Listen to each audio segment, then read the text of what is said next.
This video reviews the coherence principle found in Chapter 8 of E-Learning and the Science of Instruction.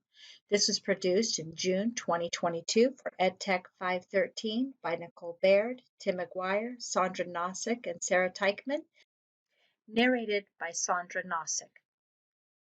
The core concept of the coherence principle is to only add media to a lesson that supports the instructional objectives. We should eliminate words, graphics, and sounds that do not support the goal of the lesson. Mayer and Clark state, when learners use their limited processing capacity on extraneous material, less capacity is available for making sense of the essential content. Clark and Mayer identified three related principles in Chapter 8 for us to consider when creating e-learning content. The first principle states we should avoid extraneous words not directly related to the goal of the lesson. Tangential side stories, historical perspectives, and trivia may seem like harmless embellishments or interesting and motivating interjections, but are instead more likely to distract from the principal goal and hinder learners from acquiring the intended information. Again, limit the words to only what is necessary to support the lesson. The research suggests we stick to simple, basic, and concise descriptions of content. Extraneous text should be avoided whether those words are added to increase interest, to elaborate key ideas, or to incorporate technical detail. In regards to extra words for added interest, various studies suggest that this interesting but irrelevant information or seductive details distracts learners from the information that is key to the lesson. Furthermore, greater gaps between the perceived interest or extraneous and important information led to greater distraction from the important information. Relating to extraneous words, expanding on key ideas, research suggests that here too, instructional designers should be concise. In one study, students who were shown a series of captioned illustrations outperformed students who were shown the same illustrations with an extended information passage on measures of retention and transfer. Even when the extra information is relevant, it distracts learners from the content that is directly tied to the learning objectives. Last, we come to extraneous information for the purpose of adding technical depth.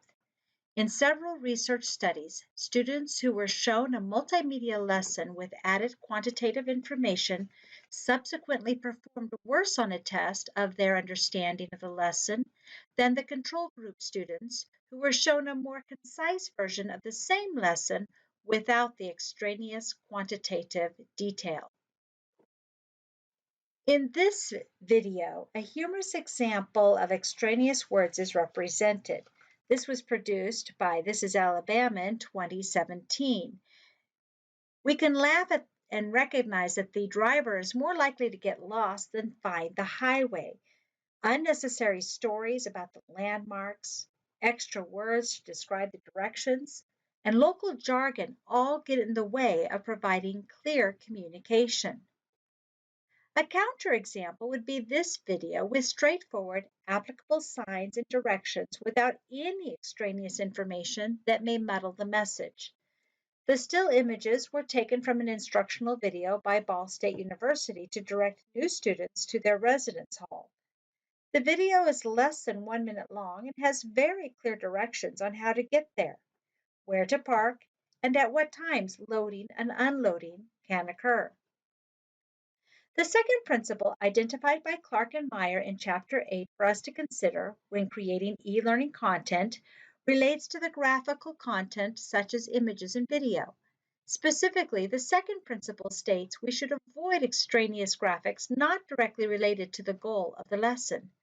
Images used to fill space or decorate the page are likely to have the unintended consequence of distracting the learner rather than helping garner focus on the content. Although at first glance it makes sense that adding color photos, video clips, and interesting sounds will help students learn more from a presentation, the principle implies that adding extraneous pictures or sounds to the material may actually interfere with trying to make sense of the material. It can be distracting or disrupting to the learning process. Research studies have shown that graphics added with the purpose of generating interest are likely to reduce informational uptake by learners and should be avoided. Researchers have found that simpler illustrations of concepts are superior to detailed visuals. Furthermore, static visuals are equivalent and in some cases better than the animated versions of the same concept. While there is clear evidence that relevant graphics are important to learning, there is some evidence that simple illustrations designed to make emotional connections through the addition of facial features are in fact helpful, even if that makes a simple graphic somewhat more complicated. Now let's imagine our learning goal is to teach the basic process of the planet's water cycle. This e-learning example is in alignment with the idea of minimizing extraneous graphics. It is simply drawn and not animated.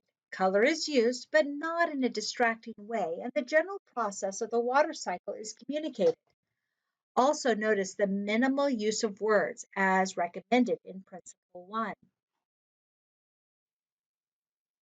In contrast with the last picture, this example image showcases poor design for e-learners. The poster is attempting to explain the water cycle, and it has included the concept of emotional design through the use of water droplets with character features. However, it is too complicated with way more objects and text than a learner can easily process. Not shown here, the image also features rollover text boxes that would pop out when a learner hovers over a key vocabulary term. The approach is not recommended. Rounding our Chapter 8, Clark and Meyer identified audio as a third potential media format to avoid using unless there is a specific instructional objective that will be reached through the audio. Narration, if it is replacing words, is useful. However, background music or environmental sounds can be distracting for learners. Studies show consistently that when sounds are played in the background, even if unobtrusive, learning decreases in most cases and tasks take longer to complete. Silence in the background improved both retention and transfer skills.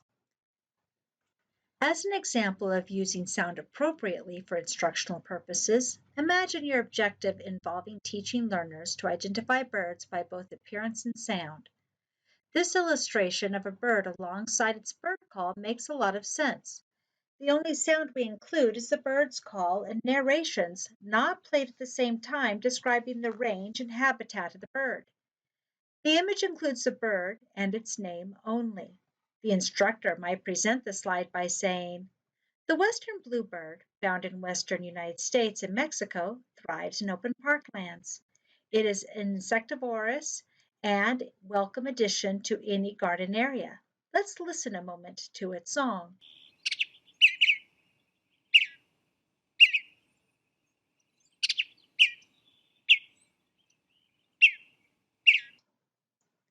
As a counterexample to appropriate use of audio, let's consider teaching learners to identify birds by appearance and sound using this slide. Our image is the same, but our use of audio is likely to be overwhelming to the learner if we are narrating while playing the bird song and additional unrelated background music and sound effects.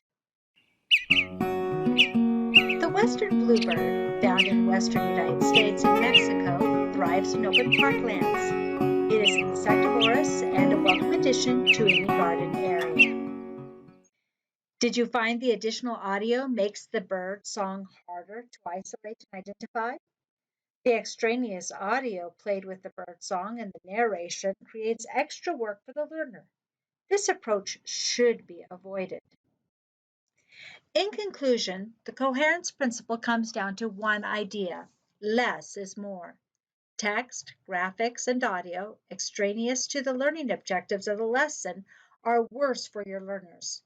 These components do not contribute positively to comprehension or attention to lessons, and in fact are typically distracting. When it comes to designing multimedia lessons, streamline then, and remember, when in doubt, cut it out.